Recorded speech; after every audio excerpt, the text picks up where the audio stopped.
भारत और कनाडा की दुश्मनी बढ़ती ही जा रही है और इस खराब हो चुके संबंध में अभी काफी गिरावट आना बाकी है, क्योंकि दोनों ही देश अब आर पार की लड़ाई के मूड में हैं। नई दिल्ली ने कनाडा में अपने वाणिज्य दूतावासों में अपने कर्मचारियों की सुरक्षा को खतरा बताते हुए कनाडाई नागरिकों के लिए वीजा सेवाओं को निलंबित कर दिया है। भारतीय विदेश मंत्रालय के प्रवक्ता अरिंदम बागची ने कहा कि कनाडाई सरकार की निष्क्रियता के कारण सुरक्षा स्थिति में व्यवधान उत्पन्न हुआ है और हमने वीजा आवेदन निलंबित कर दिया। उन्होंने घोषणा की है कि ई वीजा सहित सभी श्रेणियों के वीजा आवेदनों को अज्ञात अवधि के लिए निलंबित किया गया है।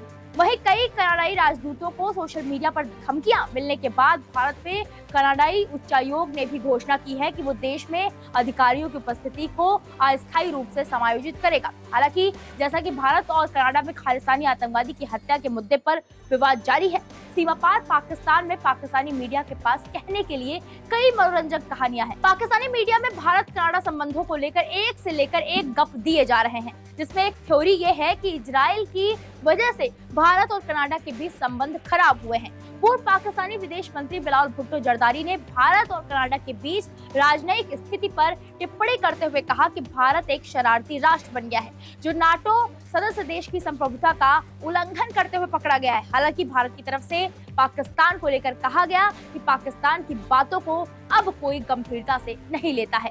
वहीं कनाडाई प्रधानमंत्री के आरोपों के 2 दिन बाद 20 सितंबर को पाकिस्तानी मीडिया में प्रकाशित एक संपादकीय में भी इसी तरह की राय व्यक्त की गई थी। पाकिस्तान के लोकप्रिय प्रकाशन डॉन ने एक रिपोर्ट छापी है, जिसमें कहा गया है कि भारत सरकार को ये एहसास हो रहा होगा कि अगर स्थिति बिगड़ती है तो परिणाम शर्मनाक हो सकते हैं।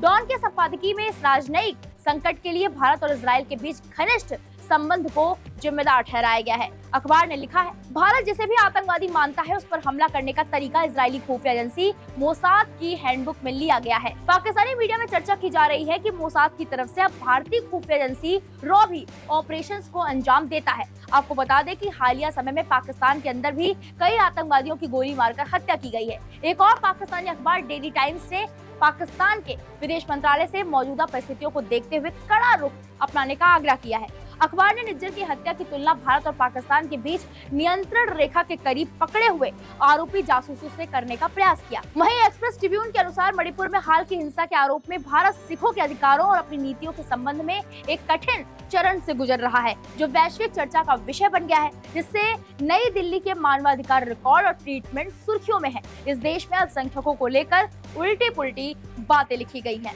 फिलहाल पाकिस्तान जो अफवाह फैला रहा है उसे लेकर आपकी क्या राय है, हमें कमेंट बॉक्स में जाकर जरूर बताएं। वीके न्यूज, राष्ट्र के नाम।